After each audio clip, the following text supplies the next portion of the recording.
Health, Labor, and Welfare Ministry estimated that the number of people with dementia would likely continue to increase to over 7 million by 2025. Epidemic dementia, Alzheimer's, number one cause of death in UK, second or third cause of death in the US, autism skyrocketing. Our society is breaking down. The power structure is helping to break it down, but they can only carry this out if we allow it, and we have allowed it so far. Those in power are not gods. They are men and women, psychotic men and women that crave power, that have put themselves in positions of power within secret societies that are indisputably in existence if one does any real research at all, and we have allowed it. We've allowed ourselves to be entertained with new cars and iPhones and McMansions and all sorts of other sensory distractions while we're being systematically poisoned, while our planet's life support systems are being torn apart and the biosphere and ecosystems on it are imploding day after day. This reality won't continue much longer. If we stand up to this insanity, all of us together, we could yet alter the equation. Our challenges are not over, but we could alter the equation. You see the jet chemtrails go over, you're going to get aluminum, barium, strontium coming down on you. Why would we not believe it's happening when what we see in the sky matches exactly the express goal of numerous geoengineering patents, about 160 or more? Why would we not believe this is happening when every element showing up in the rain tests are the primary elements named in those geoengineering patents? Why would we not believe this is happening when we have escalating levels in very short time frames, as short as 5 years? We see rain levels of aluminum, for example, escalating as much as 50,000%. California air quality studies do not show these metals migrating from China, and it's of recent origin. So, this bombardment of heavy metals that's raining down on us is coming from somewhere. Why would we not believe geoengineering is occurring when the weather patterns are so altered here in exactly the manner stated by geoengineers and reports on the consequences for geoengineering, which are diminished rainfall, which are increased ozone destruction? We have a massive ozone hole in the northern hemisphere now. Catastrophe, target California. Now, in the case of California, we have a shredded ozone layer, northern and southern hemispheres now. The power structure is trying desperately to hide that from us. We can see our trees around town here. They're burnt to a crisp. So, and we had a recent disclosure I'll talk about in a minute from NASA.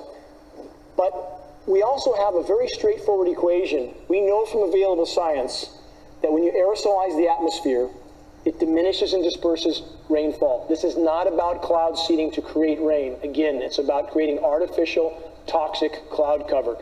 So we have satellite imagery, which I'll show in a moment, and this is what blocks our storm track. This is what's keeping the rain from falling in California. If you see off the U.S. West Coast, if you look closely near the bottom center, you can see the aircraft trailing. I don't know how visible it is to all of you, but that entire marine layer is aerosols, and all that blows in on us. And what happens when they aerosolize in the atmosphere? Again, it shreds ozone, and it diminishes and disperses rain. It reduces evaporation. This is as far as the rainfall in California, it's a 2 + 2 = 4 equation. Now, I presented this data to Gavin Newsom in the Capitol 2 months ago in his office with his aide.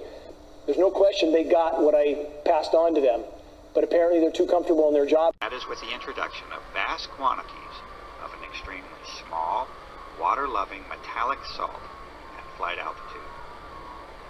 This transformation cannot be achieved with water vapor alone, and the emissions under examination are indeed not water vapor. They are solid, and they are well entrenched into your air supply. These important conclusions are at the very heart of the aerosol operations that are being disclosed here. These changes in the very atmosphere that we breathe have a fundamental impact upon the life of this planet. These aerosol operations have many potential applications that reduce the sanctity of that life. These operations are being conducted. They are being conducted without your participation or your informed consent. They are affecting your life, the lives of those you know and love, the very life of the planet itself. Explosive microdust that can be intelligently moved through the air to certain areas. You can up-concentrate it and form an explosive lens. And it can also go intentionally into human beings to kill them from inside. They say that it's clever enough, the system, to go into underground facilities with the explosive dust to access people who are hiding down there. We stand today looking up into the sky and wondering what's going on, and it's loaded with chemicals, and some of the chemicals are heavy metals, aluminum and cadmium, beryllium, barium, a few others, and I do an awful lot of work. And so when we're looking at hair analysis, which is a low-level chronic toxicity analysis, I'm beginning to see more and more, particularly in the last 5 years, of our children having a spike of cadmium and aluminum. Now, we thought we had the aluminum under control back in the day by what we did with eliminating some of the foods, and mom's becoming better at that, but now we're seeing more of it starting to spike. So through my colleagues and through some conversations, we're finding that it's actually coming from the air. These nanoparticles of these heavy metals that are being sprayed are actually, we breathe them, and our children who play outside a lot become effective. And what this does is it affects your brain. It actually, we think it has something to do with the spike in the autism in the last 5 years, a 25% spike. We also think it has something to do with some of the dementia that we're seeing. There's been a spike in that as well. So trying to explain what happened in the last 5 years, really we can kind of go back to seeing what's going on in the sky. Is a player. As far as it is a huge player, of course. But the thing of it is, what do? We need to become aware.